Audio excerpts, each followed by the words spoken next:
My name is Soraya Blake. I'm 25 years old, and in my family, I'm the embarrassing one, the daughter nobody really knows how to talk about.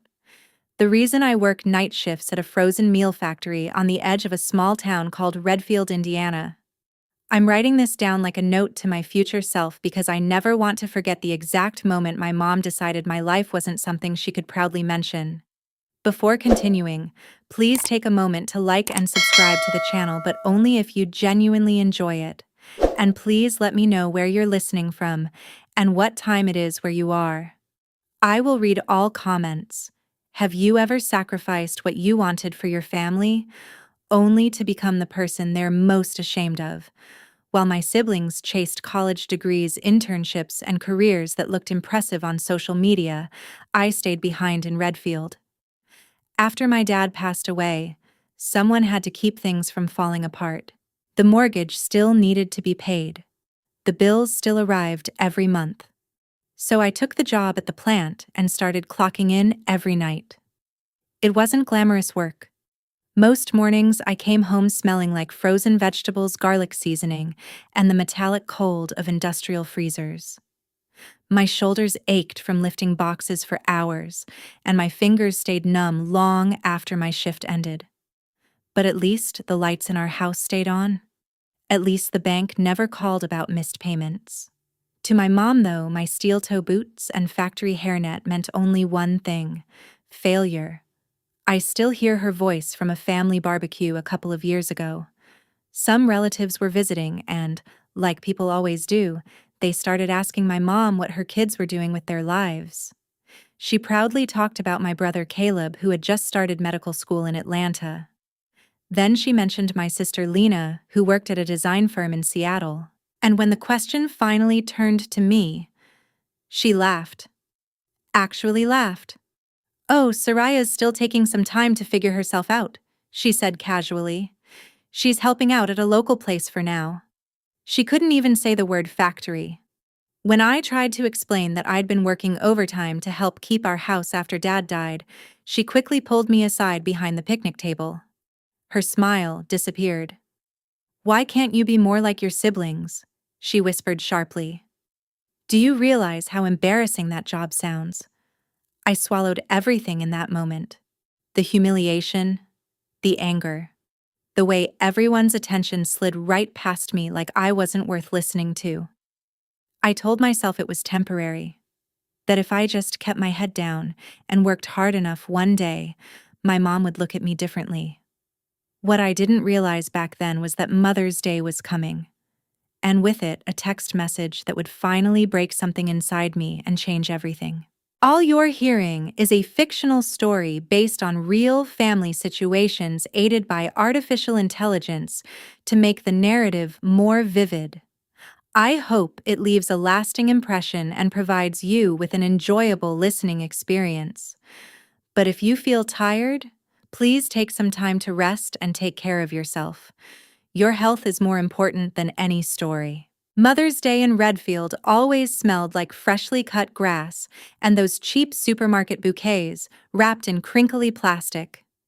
At the factory, it smelled completely different.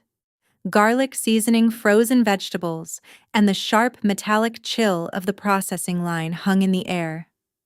I was on my break sitting on an overturned crate behind the loading dock.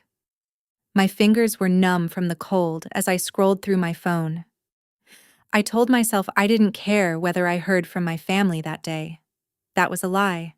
My screen suddenly lit up with a notification: Blake Family Group Chat. My chest tightened for a split second. For a moment, I imagined my mom sending something simple: "Love you all. Even you, Soraya." Instead, when I opened the chat, I saw a long message that looked carefully written, almost rehearsed. "Mother's Day dinner tonight to celebrate my successful kids. Adrian Blake, our future doctor saving lives. Vanessa Blake, our brilliant creative director making the world beautiful. Caleb Blake, our rising law student destined to do great things. I'm so proud of my accomplished children. Dinner at 6:30. Can't wait to celebrate you." She tagged Adrian. She tagged Vanessa. She tagged Caleb. My name wasn't anywhere, not in the message, not even at the bottom with a polite afterthought. Just 3 names, 3 golden children. Then the reactions started appearing one after another. Adrian replied with a flexed arm emoji. Vanessa added sparkles and red hearts. Caleb sent a laughing, crying face and wrote, "Can't wait, Mom." I stared at the screen, refreshing it, waiting for my mom to follow up with something like, "Oh, and Soraya too." Waiting for one of my siblings to type, "What about Soraya?" But the typing bubble never appeared. The only thing reflecting back at me was my own face in the dark part of the screen. My hair was tucked under a factory cap. My hands were dry and red from freezer burn. My eyes stung as my heart started pounding in my ears. This wasn't a simple mistake. This was an announcement. Successful kids only. The words blurred as tears filled my eyes, but I kept reading them again and again. Each time, it felt like another punch straight to my ribs. My throat tightened with the same burning humiliation I'd felt at that barbecue years earlier, when my mom refused to say the word factory. Except this time, she didn't avoid the truth. She simply erased me. A second later, my phone buzzed again. Another notification from my mom, a video call. I watched it ring. Her smiling contact photo floated at the top of the screen like a mask. I already knew exactly how the conversation would go. She'd explain the message away. She'd say I was being too sensitive if I dared to feel hurt. So I let the phone ring. And ring. And ring. Until the call finally timed out. A few seconds later, another message appeared. From Mom. The message from my mom appeared a few seconds after the missed call. "Hope you understand. Tonight is just about celebrating achievements. You know you're always part of the family. Always part of the family. Just not proud enough to be seen." I stared at the screen for a long time after reading it. Have you ever watched your own mother type a sentence that quietly proves you're just a footnote in her life story? I didn't reply. Not to the text. Not to the call. Instead, I kept staring at the message thread until my break ended. When the loud buzzer echoed across the loading dock, I slipped my phone into my pocket like I was burying something I didn't want to see again. Then I went back to the production line. My hands kept moving. Boxes sliding across metal rails. Labels being stamped. Pallets stacked. But everything felt distant, like my body was there while my mind stood somewhere else watching. Inside my head, something had shattered, and something else colder and quieter clicked into place. They had made it very clear where I stood in the family. That night, I decided it was time to make a decision of my own. The morning after Mother's Day, my alarm rang at 4:30 a.m., just like it always did. For years, I'd woken up with the same thought circling in my mind. How do I make Mom proud? But that morning was different. For the first time, I woke up wondering why I had given her that power for so long. After my shift ended that evening, I sat at the tiny kitchen table in my studio apartment. The place was barely bigger than a motel room. My work boots sat by the door, and my uniform jacket hung over the back of a chair. I pulled out a notebook and a pen. At the top of the page, I drew 2 columns. On the left, I wrote, "Stay connected." On the right, I wrote, "Cut ties." It felt dramatic, almost ridiculous. But I needed to see the options in front of me. Under "Stay connected," I wrote things like holidays with family. Maybe one day Mom will accept me not being the daughter who walks away. Then I looked at the other side. Under "Cut ties," I wrote no more humiliation. No more waiting for invitations that never come. Space to build a life on my own terms. Peace. The right column filled up faster than the left. Still, my pen hovered above the page. Who cuts off their own mother over a text message? The voice in my head sounded suspiciously like hers. Right then, my phone buzzed. Messages flooded the Blake family group chat. Photos from the Mother's Day dinner. My mom stood smiling in the center of the table, Adrian beside her in a crisp white coat, Vanessa in a sharp black blazer, Caleb in a suit holding a bouquet of flowers. The captions were cheerful. Mom deserves the best. Proud of this family. Under one photo, my mom had written a comment, "My 3 shining stars." Again, there were only 3. Still no mention of the 4th. A separate message popped up outside the group chat. From Adrian. "Hey, heard you were busy yesterday. Mom was a little hurt. You know she didn't mean it that way. Don't make everything so dramatic." A moment later, Vanessa added her own message. "Maybe next year just show up more with your career stuff and she'll include you. You know how she is." Not one of them said the message had been wrong. Apparently, the problem was me. I looked down at my notebook again. The 2 columns stared back at me. Something inside me hardened. They weren't asking if I was okay. They were asking me to swallow it again so the family image stayed smooth and perfect. I reopened the group chat and scrolled back to the message that started it all. Mother's Day dinner. Celebrating my successful kids. I took a screenshot. Then I saved it into a locked album on my phone. Not because I wanted to obsess over it, but because I wanted proof. A receipt of the exact moment my place in the family became official. Optional. With slightly shaking fingers, I muted the group chat for 1 year. Then I opened my mom's contact. I held my thumb on her name and pressed block. The phone asked me the question, "Are you sure?" For once in my life I was.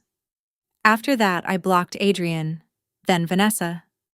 I paused for a second when I reached Caleb's name, but eventually I left the screen and set the phone down on the table. The apartment suddenly felt very quiet. But for the first time in years, the silence didn't feel empty. It felt like something new had just begun. When I reached Caleb's name on my phone, I paused. But when my thumb hovered over Lily's contact, I stopped. Lily was the youngest. She had grown up watching the strange gravity of our family like it was normal. The golden children, the silent comparisons, the quiet hierarchy my mom built, without ever saying it out loud. I couldn't bring myself to block her.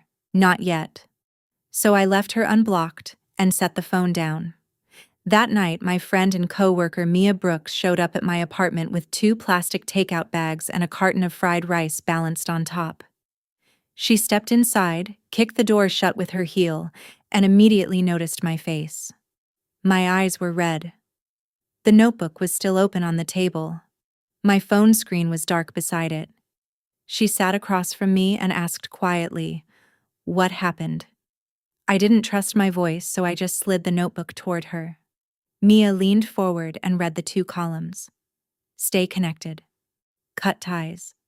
She read every line slowly, then looked up at me. "You already know your answer, Soraya," she said. "You wrote it." My voice came out almost like a whisper. "Would you cut off your own family if they never saw your worth?" I swallowed. "If they literally wrote you out of their life like a typo," Mia didn't hesitate. "I'd cut off anyone who made me feel smaller on purpose," she said. Blood or not.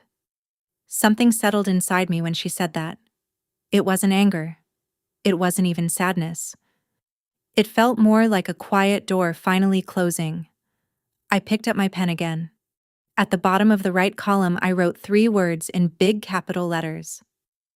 I choose me. The next morning, I woke up with puffy eyes and a headache from crying. But there was also something strange sitting in my chest. Lightness. For the first time in my life, family didn't feel automatic. It felt like a choice. And I had finally made one. Once the noise of the group chat disappeared, my life got quieter. Not empty, just quieter. No more constant notifications about celebrations I wasn't invited to. No more jokes that were really insults if you listened closely enough. In that silence, I heard something I hadn't heard in years. My own thoughts. I threw myself deeper into work at the factory, but this time it wasn't about proving anything to my mom. It was about proving something to myself. A few weeks later, my manager, Rachel Turner, mentioned something during a shift meeting. The company would reimburse part of the tuition for technical courses. Usually, I would have brushed something like that off. College had always felt like a world meant for people like my siblings, not me, but this time I signed up. I enrolled in evening classes at Redfield Technical College, industrial safety, process improvement, basic engineering concepts. If I was going to be a factory worker, I decided I would become the kind who understood every inch of the production line. Mia signed up for one of the classes with me. We quickly became those annoying students who sat in the front row asking too many questions. After class, we would stand by the vending machines drinking terrible coffee and laughing about how tired we were. But inside me, something new started growing, a quiet pride. Not the kind that comes from framed diplomas or impressive titles, the kind that comes from choosing your own path and walking it anyway. One Tuesday evening, I was rushing into the college building with a stack of worksheets in my arms. That's when I heard a familiar voice behind me. Soraya. The voice was soft, hesitant. I froze. Slowly, I turned around. Standing near the bulletin board was Lily. Her hair was pulled into a messy bun and she was holding a backpack against her chest. She wore a college hoodie that looked slightly too big for her. For a moment, it felt like I had been punched and hugged at the same time. "Lily," I said. She nodded, her eyes wide. "I didn't know you were taking classes here." I swallowed. "I didn't know you were either." For a few seconds, neither of us spoke. Then she blurted out the words like they'd been sitting in her throat for a long time. "Mom doesn't know I signed up for this program," she said. "She thinks I'm still just focused on law school." Lily shifted the strap of her backpack nervously. But I wanted to see what else was out there. In that moment, I realized something I had never considered before. Maybe I wasn't the only one in the family trying to escape the script our mother had written. There it was. A small crack in the perfect picture my mother had spent years carefully building.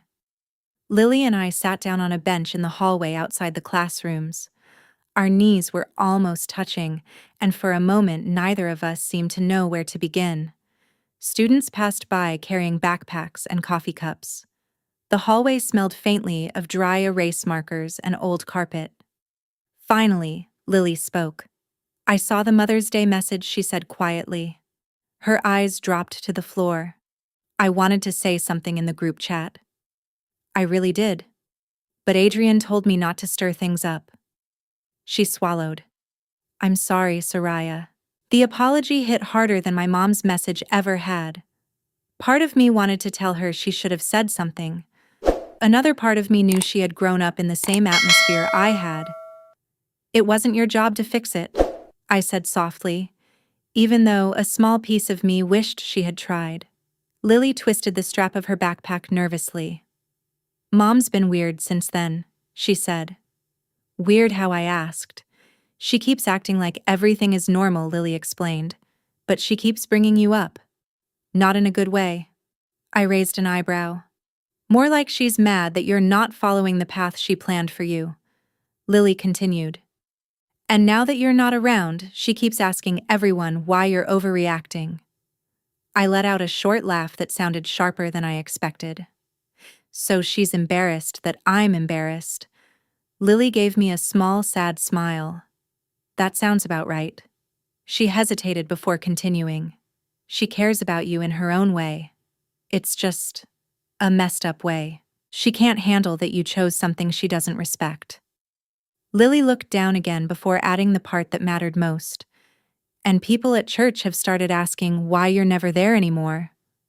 I felt my chest tighten. She hates not having an answer that makes her look good. There it was. The first sign of consequences. My quiet disappearance had started to interfere with the carefully polished story my mom told the world. Lily took a slow breath. "I miss you," she said. "But I also kind of understand why you did what you did." I felt something heavy shift inside my chest. "You know you don't have to repeat her cycle, right?" I said gently. "You can choose whatever path you want, even if it isn't shiny enough for the group chat." Lily nodded slowly. Then she asked the question I knew was coming. Are you ever going to come back to family stuff? The question hung in the air between us. I thought about it for a moment before answering. When success finally started finding me, I said carefully, I thought the first thing I'd feel would be excitement to show Mom. I shook my head. But what I actually felt was relief. Relief that I didn't owe her anything anymore. So I don't know, Lil, I admitted. Right now, I need distance more than I need a seat at that table. For a while, we both sat in silence. A professor walked past us, fumbling with a ring of keys. Somewhere down the hallway, a classroom door closed. Finally, Lily stood up. Before walking away, she squeezed my hand. For what it's worth, she said softly, I think what you're doing is brave. She hesitated. I just wish Mom could see it. Then she walked down the hallway and disappeared around the corner. I went into my class a few minutes later, but my mind kept replaying the conversation. My mom's decision that Mother's Day had been for successful kids only had started something she couldn't control. Her perfect family picture had already lost one child, and slowly the loyalty of the others was starting to crack. I kept wondering about something as I sat through the lecture. When success finally arrives on your own terms, do you go back to the people who once called your path worthless, or do you keep walking forward without ever looking back? The answer didn't come that night, but it started to form the following Thursday. Because that was the day everything at work changed. That was the day I got promoted. A few weeks after my conversation with Lily, something unexpected happened.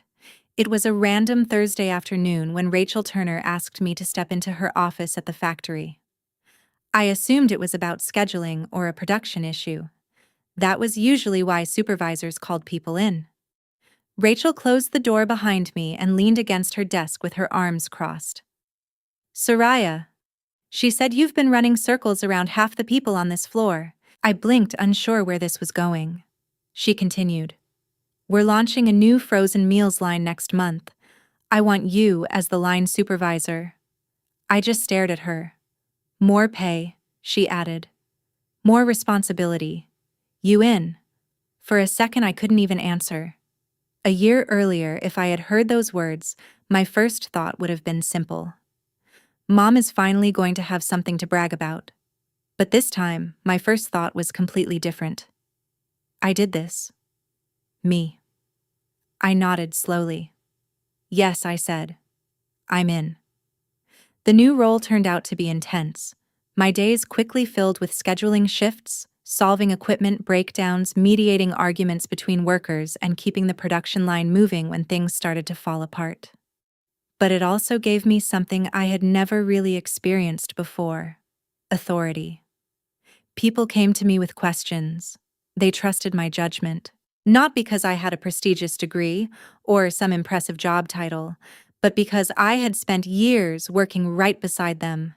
I knew the machines. I knew the pressure. I knew what the job actually felt like. Still, late at night, when the apartment was quiet, old doubts had a way of creeping back in.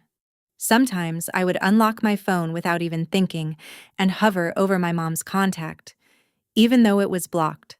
Other times, I would scroll past social media posts from distant relatives celebrating my siblings. Photos of Adrian in his medical coat. Vanessa standing in some sleek office downtown. Caleb posting pictures from law school events. Every so often, there would be a caption from my mom. So proud of my kids. 3 smiling faces. And the invisible fourth. My stomach twisted every time I saw it. One weekend, after spending far too long staring at those posts and hating myself for still caring, I opened the Notes app on my phone and started typing. At first, it was just a rant, a messy, angry paragraph about blue-collar work and how people like my mom treated it like failure. But the longer I wrote, the more the words started turning into something else, something bigger. By the time I finished, I had written a long piece about dignity class and the strange ways families use success as a weapon. Without thinking too much about it, I copied the entire thing into an anonymous blog on a platform Mia had once mentioned. Before I could talk myself out of it, I hit publish. I gave it a title: Successful kids only, when your family invites everyone but you. I didn't use my name. I didn't mention Redfield, but I did describe the group chat. I quoted the exact line, Mother's Day dinner, celebrating my successful kids. I wrote about the moment you realize your name has disappeared from your own mother's sentence. In the middle of the post, I asked a question. Does your self-worth depend on the people who refuse to see it, or can you learn to build it anyway? I expected maybe 3 people to read it. Instead, something strange happened. Within a week, the post had thousands of views. Comments started pouring in from strangers all over the internet, people who had experienced something eerily similar. Someone wrote that their parents had cut them off for becoming a mechanic. Another person said walking away from their family had saved their life. Reading those messages felt like breathing fresh air after years in a locked room. Mia eventually found the blog. She sent me a text one evening. "This is you, isn't it?" I didn't deny it. Her reply came almost instantly. "I'm proud of you for telling the truth." Then something even more unexpected happened. One of my mom's church friends, someone I still followed online, shared the article on her page. The caption read, "This broke my heart. Parents, please don't do this to your kids." The next day, another person from the same church shared it. Then another. The story started traveling through the exact same social circles my mother lived in. And she had no idea the author was me. Or maybe she did. Because a few days later, my phone rang from an unknown number. I didn't answer. I let it go straight to voicemail. Later that night, I listened to the message. It was my mother's voice. Tight. Strained. "Soraya." "It's Mom," she said. "I've been hearing about some story going around online. People keep sending it to me saying it sounds familiar." There was a short pause. "I hope you're not involved in anything that makes our family look bad." I listened to the voicemail twice. Not once did she ask if I was okay. Not once did she ask if she had hurt me. She was only worried about how the story made her look. The voicemail ended with a short sentence. "We need to talk. Call me back." That was it. Not, "Are you okay?" Not, "Did I hurt you?" Just concern about how the story might make her look. I didn't call her back. But I did save the voicemail. Another receipt. Proof that even now the most important thing to her wasn't what she had done. It was how the world might judge her for it. The blog post kept spreading quietly online. A few days later at work, Rachel pulled me aside near the end of my shift. "Hey, random question," she said, leaning against the control panel. "Have you ever written anything online?" My stomach tightened. "Why?" She shrugged. "I read this article the other day. Someone wrote about being excluded from a Mother's Day dinner because they weren't considered successful enough." She studied my face for a moment. "The author sounded a lot like you." I felt heat rise in my cheeks. "Maybe," I said carefully. Rachel smiled. "Well, if it was you, you should know something." She folded her arms. It was powerful. She nodded toward the production floor behind us. "And anyone who can lead a production line like you and write like that is going places, Soraya. Don't let anyone tell you otherwise." Her words stayed with me the rest of the day. That night when I got home, I printed out my blog post. Then I pulled out the old notebook with the 2 columns. Stay connected. Cut ties. I printed that page too. I slid both papers into a folder and wrote something on the front. Proof I'm not crazy. Whenever doubt crept in after that, I opened the folder and reread those pages. My mother could lose sleep worrying about how she looked in public. I was done losing sleep, trying to earn her approval. A few weeks later, Mia showed up at lunch waving a colorful flyer in my face. "There's a storytelling night happening downtown," she said excitedly. I squinted at the flyer. "What kind of storytelling?" She grinned. "The theme is when family crosses the line." My mouth was full of sandwich when she said the next part. "You should do it." I almost choked. "Absolutely not." Writing anonymously online was one thing. Standing on a stage and telling strangers about the worst moment of my relationship with my mom was something completely different. Mia leaned forward across the table. Or, she said you could tell them your strongest moment. I frowned. Think about the people who commented on your blog, she continued. What if some of them were sitting in that room? What if hearing your story is the thing that finally helps someone else walk away from a toxic situation? The idea planted itself in my head, and it refused to leave. A week later, my name was on the event lineup. The night of the storytelling event, my hands were shaking so badly I almost dropped the microphone. The room was packed with strangers. Some wore hoodies. Some wore business clothes. A few people already had tear-streaked faces like they had heard something earlier in the night that hit too close to home. I stepped up to the microphone and cleared my throat. Then I started with the line I knew would land. My mom called me embarrassing because I chose factory work. A murmur rippled through the room. I told them everything. The barbecue where my mother avoided saying the word factory. The Mother's Day message. I repeated the exact line. Successful kids only. I told them about the notebook with the 2 columns, the blocked numbers, the blog, the voicemail where my mom worried more about her reputation than my heart. Halfway through the story, I paused and asked the question that had once broken me. Have you ever looked at your own family and realized you're only loved on their terms? The room went completely still. Have you ever realized their love disappears the moment you stop making them look good? Dozens of people nodded. Some wiped their eyes. In that moment, it felt like I had spent my whole life breathing underwater and had finally come up for air. I finished with something I had only recently learned. I used to believe family was a debt I owed, I said. That because they gave me life, I had to give them my silence. I took a slow breath. But now I know something different. You can love where you come from and still walk away from the parts that are killing you. When I stepped off the stage, people came up to me one after another. Some hugged me, some thanked me, some quietly told me pieces of their own stories. One woman leaned close and whispered something that stayed with me long after that night ended. I took a screenshot of the text my mom sent the day she uninvited me from Christmas. She wiped her eyes and gave a small smile. Hearing you say your story out loud made me realize I'm not crazy. For the first time in years, I felt something I hadn't felt since childhood. Not shame, not anger, just relief.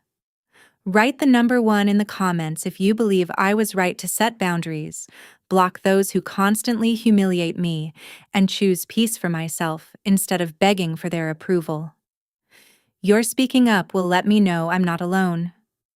Hearing you say it out loud, the woman whispered to me before leaving the event, I think I can finally stop feeling guilty.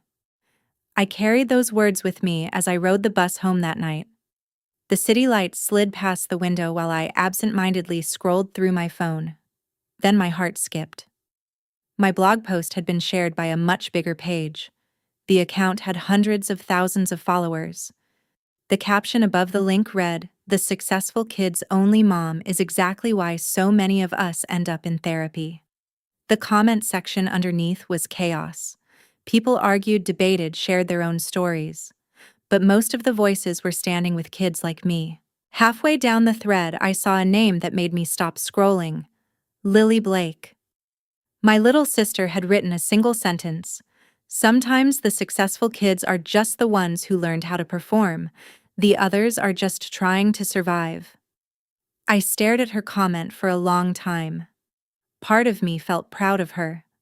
Another part of me felt protective, knowing exactly how angry our mother would be if she saw it. A few days later, Lily sent me a text.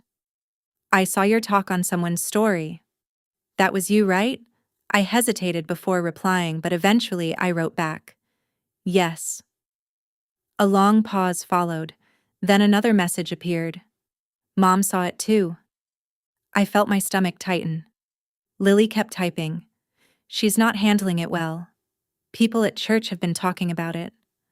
She says you're airing family business. I stared at the message for a moment before responding. Maybe someone needed to. Because the truth was, knowing my story had cracked my mother's carefully polished image didn't feel like revenge. It felt like balance. Actions had consequences. That night, I lay in bed staring at the ceiling, exhaustion wrapping around me after the long day. But underneath the tiredness, there was something softer. Something I hadn't recognized before. Community. Over the past months, I had built something small and messy and unexpectedly beautiful. People from work, people from my night classes, people from that storytelling event who had reached out afterward. They didn't care about degrees or titles. They just saw me. And that realization changed something inside me. Maybe family didn't have to mean shared DNA. Maybe it could mean shared survival. The people who understood what it meant to fight for your own dignity. A few years passed after that in a way that didn't feel dramatic from the inside. There was no big explosion, no screaming confrontation. Just day after day of waking up, going to work, doing my job well, and returning to an apartment that slowly filled with the life I had chosen instead of the life I had been assigned. I moved up again at the factory. This time, the role had me traveling between different plants, helping supervisors fix production issues and train their teams. My life started to look very different. I carried around a battered company laptop, a suitcase that was always half-packed, and a calendar that no longer revolved around family holidays. My phone contact list had gotten shorter, but somehow my world had grown bigger. I kept writing too. The blog that had started as a late-night vent slowly turned into a place people returned to.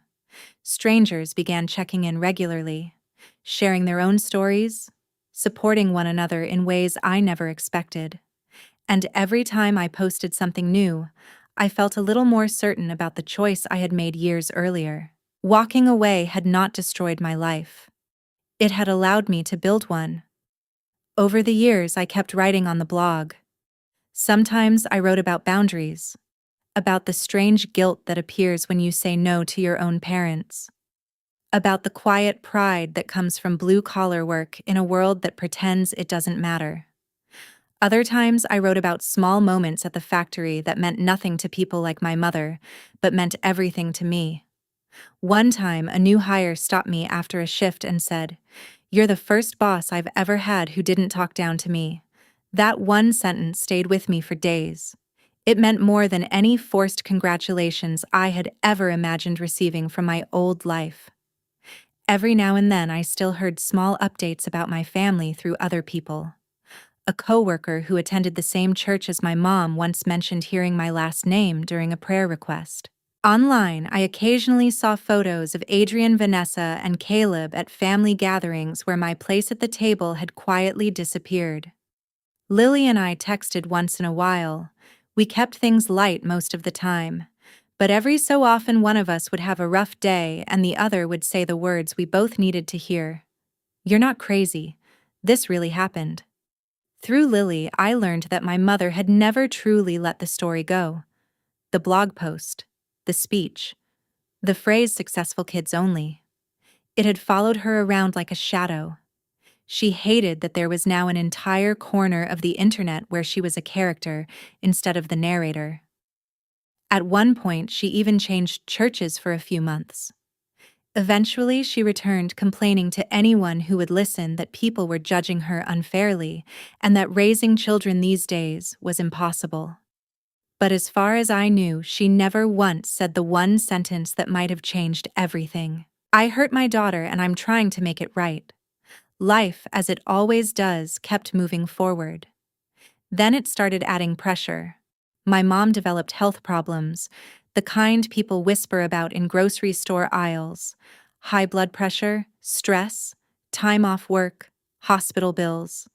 The house I grew up in started falling apart too. The roof leaked during heavy rain. Repairs piled up that no one seemed able to afford. At first, I only heard pieces of the story through Lily.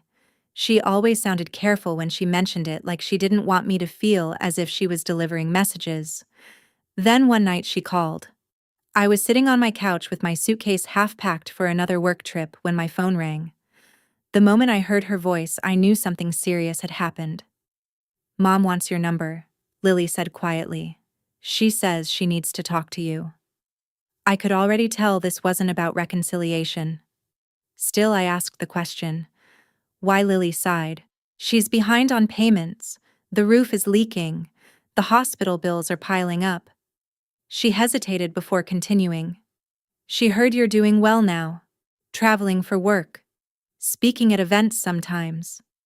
Then Lily said the sentence that made everything clear. "She keeps saying that if Soraya really cared about family, she would step up." There it was. Not "I miss you." Not "I'm sorry." Not "I've been thinking about what I did." Just a demand. If she cared, she would fix it. For a moment, the old version of me flickered back to life. The girl who stayed behind when Dad died. The girl who picked up extra shifts and carried responsibilities no one else wanted. I pictured my mom sitting alone in the living room of that old house. The lights dim. The walls a little more cracked than I remembered. Guilt is a strange thing.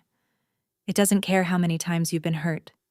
It only cares that someone once trained you to answer whenever they say the word family. I took a slow breath. "What do you think I should do?" I asked Lily. She was quiet for a long time. Finally, she spoke. "I think you've already done more than anyone knows." Her voice was calm but firm. "You kept the lights on when Dad died. You stayed when everyone else left. You paid for things you couldn't even afford." She paused. "Mom never counted any of that when she wrote that Mother's Day message." I didn't say anything. "I don't think you owe her a rescue now," Lily continued. "She'll probably call you cruel for that." Another pause. "But I don't think it's cruel. I think it's consequences." Hearing my baby sister use the word consequences about our mother felt like hearing a door click shut in my mind. Not slammed, just closed. Gently, firmly.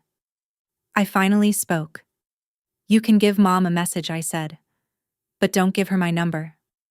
Lily stayed silent, listening. "Tell her I hope she takes care of her health," I continued. "Tell her I hope she gets the help she needs." I paused before finishing. "But tell her I'm not her backup plan. She chose who counted when things were going well. I'm not going to pretend that never happened just because she's struggling now." Lily exhaled slowly, like she had been holding her breath. "She's going to say you took everything from her," she warned. I shook my head even though she couldn't see it. "She still has 3 children who show up for her," I said. "She has friends. She has her church." I looked around my apartment as I spoke. I didn't take everything from her. I just stopped letting her take everything from me. A few weeks later, a small package arrived at my door. There was no return address, but the handwriting on the label was instantly familiar. The same handwriting that had signed permission slips when I was a kid. Inside the box was a small jewelry case with my initials carved into it. Something my mom had given me when I was little. There was also a letter. I sat down at my kitchen table and read it slowly. It was exactly the kind of letter you would expect from someone who never learned how to say the words "I'm sorry" without twisting them into something else. She wrote that she knew she wasn't a perfect mother. She wrote that I had misunderstood many of the things she tried to do for me. She wrote that she only wanted the best for my future. She wrote that my blog and public stories had hurt her deeply. She said people at church now looked at her differently and whispered when she walked into the room. Near the end, she wrote a sentence that sat on the page like a challenge. "After everything I did for you, the least you could do is help me in my time of need." Years ago, I might have grabbed a pen immediately. I might have called her. I might have begged her to understand my side of the story. Maybe I would have even offered money I couldn't afford. This time, I did something different. I set the letter down quietly. Then I reached for the same notebook I had kept all these years, the one that still contained the 2 columns. Stay connected, cut ties, and the page where I had once written 3 simple words. I choose me. I opened my notebook and turned to a clean page. At the top, I wrote one sentence. Here is what is real. Then I forced myself to write down the facts instead of the emotions. I didn't write my mother's name. I didn't include a picture of her. I told the story in a way that protected her identity far more carefully than she had ever protected my dignity. I wrote that I had not caused her health problems. I had not made people whisper about her at church. Her own choices had done that. I wrote about the years I stayed behind after my father died. The overtime shifts. The bills that quietly disappeared because I paid them. The things that happened inside our house that no one outside ever saw. That work counted. Even if she chose to pretend it didn't. I read those lines out loud to myself until they felt stronger than the guilt that had lived inside me for so many years. Then I folded her letter carefully and placed it back inside the jewelry box. I didn't throw it away, but I didn't let it decide my future either. I didn't call her. I didn't send money. The only thing I sent was a short message through Lily, who agreed to pass it along exactly as I wrote it. I hope you take care of your health and find the support you need. I am not able to step back into this role. I wish you peace. That was it. No long explanation, no reopening old wounds so they could be poked again. Just a boundary stated as calmly as the weather. A few days later, Lily texted me with an update. She cried. Then she called you ungrateful, Lily wrote. Then she told some of her friends that you abandoned her. There was a short pause before Lily sent the final sentence, but she stopped asking for your number. Something in that line told me my mother had understood one thing. This time, I meant it. I won't pretend that moment felt like a victory. It didn't feel triumphant. It felt heavy and sad and strangely peaceful all at once. There is a particular kind of grief that comes from choosing your own peace over a relationship you spent your entire life trying to fix. People love to wrap stories like this with a perfect ending. They imagine that once you set boundaries, everything suddenly becomes easy. That's not how it works. There are still nights when I miss the idea of having a mother more than I miss the actual relationship we had. Sometimes an old memory surfaces out of nowhere. A blurry video from when I was 12 holding a crooked birthday cake. Moments like that can still make my chest ache. But those feelings don't erase what happened. They just remind me that I'm human. A while after receiving the letter, I wrote one final post on my blog. At least the final chapter of this particular story. I wrote about the package. About reading my mother's words and deciding not to let them pull me back into the same role I had finally escaped. I wrote about how it is possible to hope someone heals without volunteering to become the medicine that fixes them. And I ended the post with the truest lesson I had learned. Sometimes the kindest thing you can do for yourself, and strangely for the other person too, is to step out of a role that is destroying you. Love does not always mean access. Forgiveness does not always mean reunion. Family should not be built on humiliation and fear. It should be built on respect and choice. And you are allowed to create your own definition of family with people who don't require you to bleed just to prove your loyalty. When I pressed publish on that final post, I didn't feel triumphant. I felt finished, like I had finally told the entire story. Not just the parts that made me look good or my mother look bad, but the parts that showed how complicated everything really was. That night, I stepped out onto my small apartment balcony. In the distance, I could see the lights of the factory glowing against the dark sky. The same building where I had once read a message that said successful kids only. The same place where I realized I wasn't invited. But it had also become the place where I proved something important to myself. My success never needed her approval. I still wear steel toe boots. I still clock in for my shifts. Some days I still get grease under my nails. But when I swipe my badge now, I don't hear my mother's voice in my head anymore. Instead, I hear my own. And sometimes I hear the voices of coworkers, friends, and strangers who once told me thank you for telling the truth. Telling this story reminded me that self-respect sometimes grows from the hardest decisions. Loving your family should never mean shrinking yourself so they can feel comfortable. I learned that quiet work, honesty, and boundaries can carry more dignity than chasing approval that never comes. If you were in my place, would you have stepped away like I did? Or would you have tried one more time to stay? I'm curious what you would choose. And if you've listened all the way to the end, thank you for giving this story your time. Stories like this matter because someone out there might be going through the same thing right now. If this message meant something to you, consider subscribing, leaving a comment, liking, or sharing the video. One simple action from you can help this story reach someone who needs the courage to value themselves a little more today.